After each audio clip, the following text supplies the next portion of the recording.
Okay, so I'm gonna try to do this in the only spot where there's a little bit of shade out front. But today I'm gonna be mixing up a little bit of Tenacity.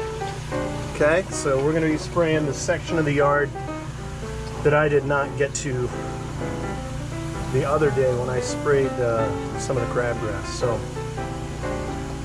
this is the smallest, cheapest tank that you can buy, which, look at that, we're already at a gallon. So now I think about it, I don't have the syringe. But the other thing that I'm going to be putting on it is the spreader sticker, which is a surfactant. That just makes it stick to whatever you're spraying it to, you know, because, I mean, if it beads up, for example, you get a little water, beads up, it evaporates, moves on. You want to make sure that whatever you put it on, it's going to stay on. So I'll be right back. It is incredible how hot it is right now. Okay, so this has got teaspoons of Tenacity. So basically per gallon, I'm putting 1 teaspoon in there, which means I'm just going to barely draw that old girl up to that 1 teaspoon range, so you can see where that is. You can also see the color of the Tenacity. I don't know that this says I need to mix it before I make sure anything that's in there, I don't waste it. Agitated it a little bit. I went and got these gloves at Walmart because I saw some of the other guys using them. $1.48 for 12 of them. I was afraid I'm going to be spending an arm and a leg, but about the opposite.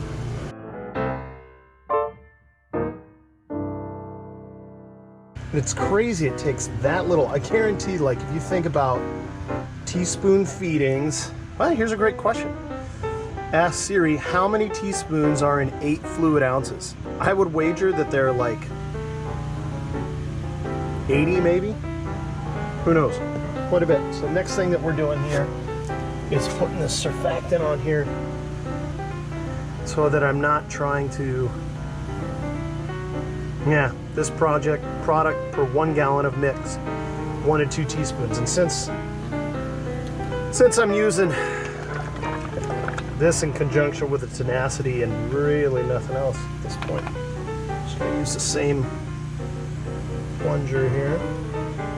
I don't know how else, you know, other than having, like, maybe I have to get myself a separate teaspoon mix, or not mix, measurer, than what we use inside.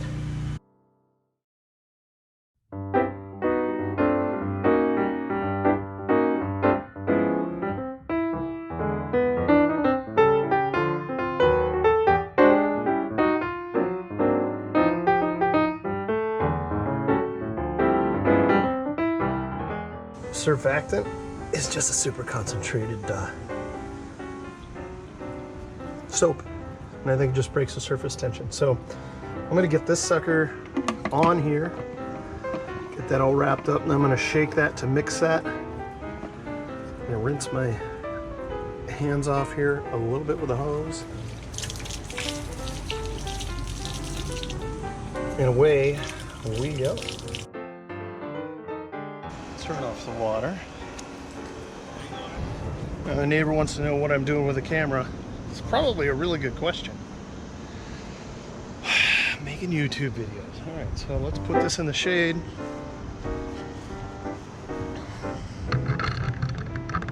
And let's spray some stuff. Now, all the other guys got a backpack sprayer, you know, walking around. I'm going to try to mimic what we're doing.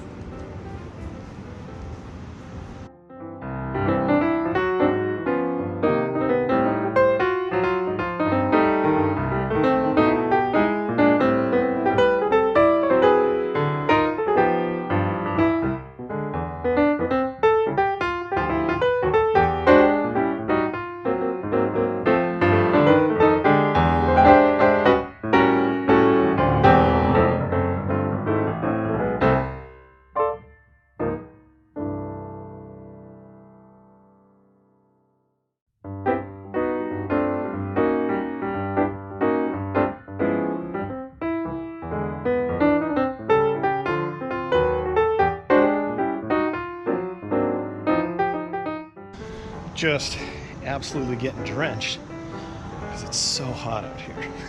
It's not only that it's hot, it's so humid right now too, which is brutal.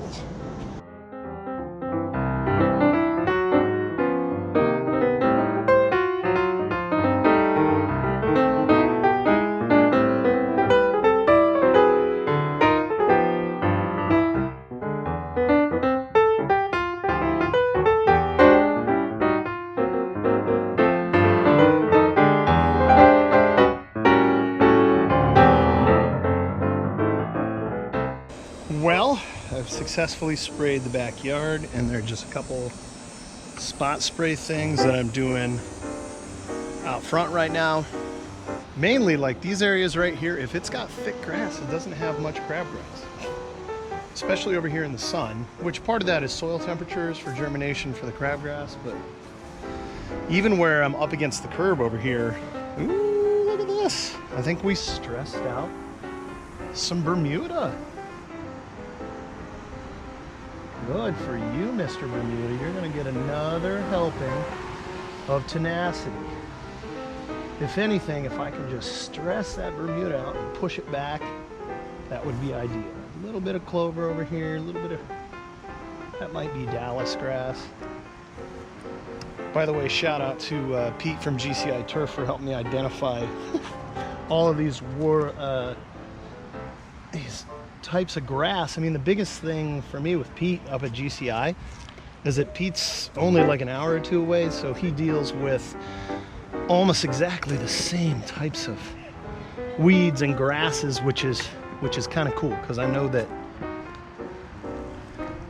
he does that for a living. He's very thorough in what he does, and he's not wrong. I trust him. So front here, even where it's up against the curb and it looks like a burned up dumpster fire compared to what it was earlier this year, it actually looks fairly okay.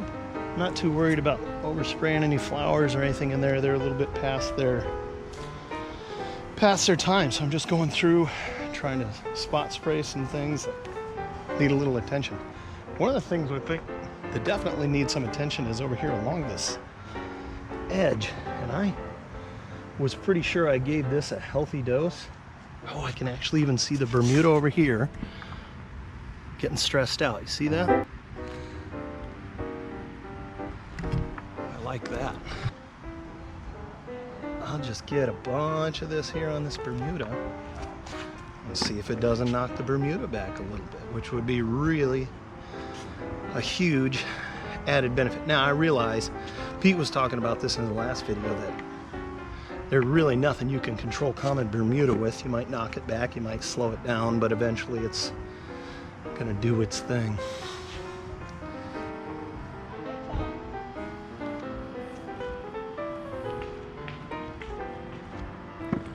Right here, I want to try it. I think that's Dallas grass.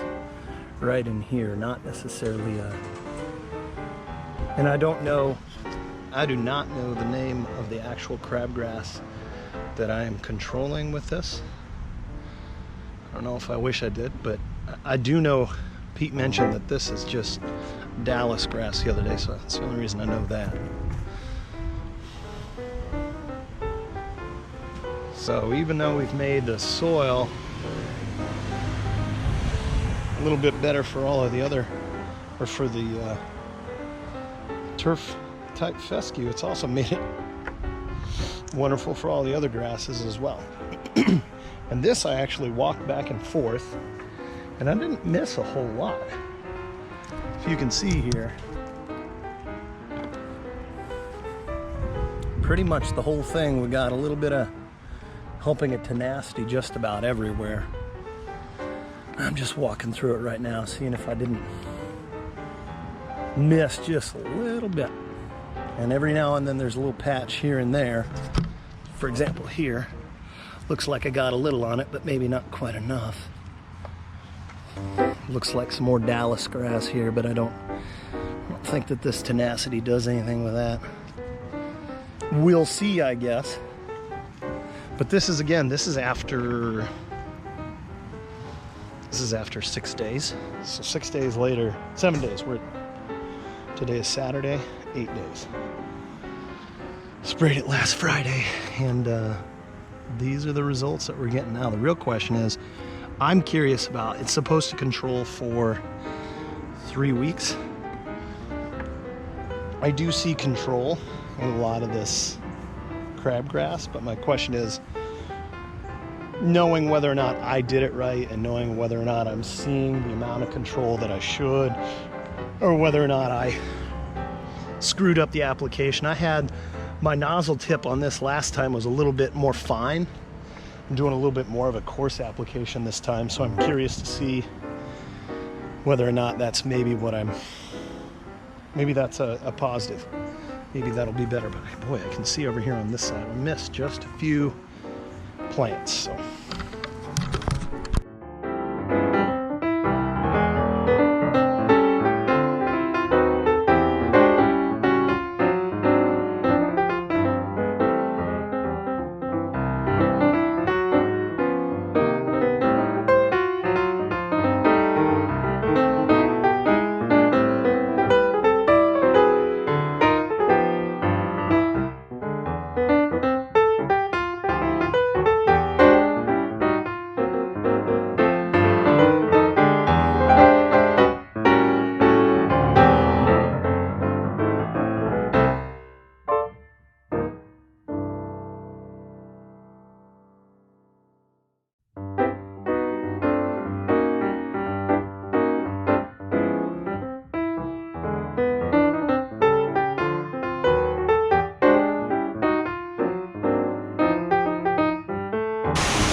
We've lost any trees yet, but the wind is definitely at times gusting hard enough where we're gonna lose one at some point. The one thing I will say is that, oh, I don't know. The one thing I will say is that the soil is super dry, so I don't know if we'll lose one in that sense, but we're getting hard enough gusts where we can pop one over. Real question is, am I in the wrong place at the wrong time? Maybe out back or out front we're getting winds hard enough. Thought we were gonna lose one there for a minute. Lame. Lame.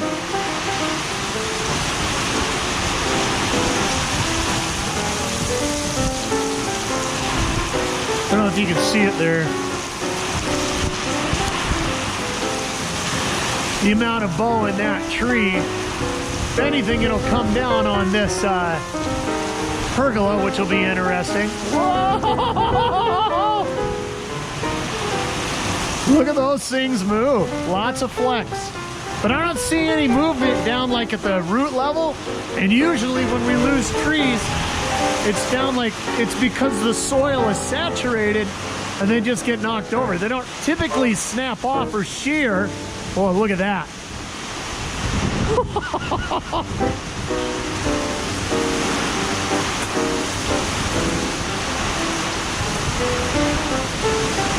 Oh, that is incredible.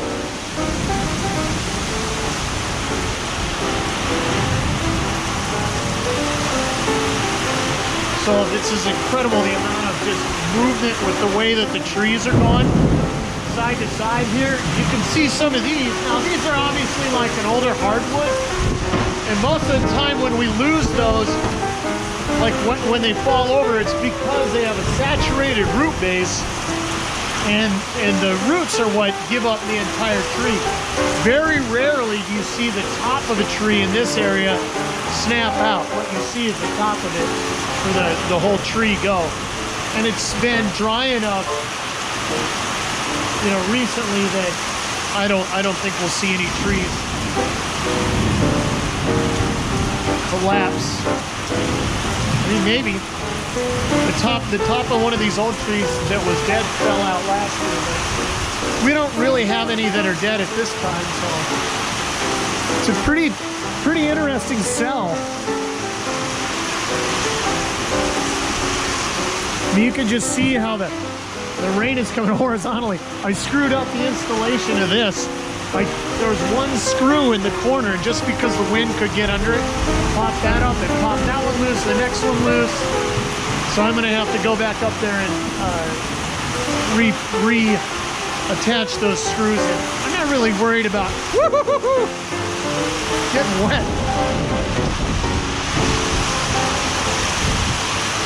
Well, you can hear what it's doing. It's really coming down.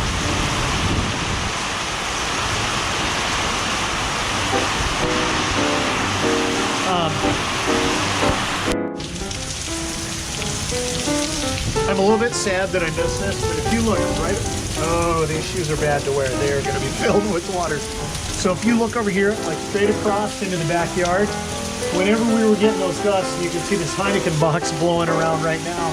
Whenever we were getting those gusts, popped it, killed this. Now these are called Bradford pears, and they have terrible strength at the crotch of the trunks, and it just pops them loose. So it's the first victim I've seen. I'm sure we'll go around the neighborhood and see more.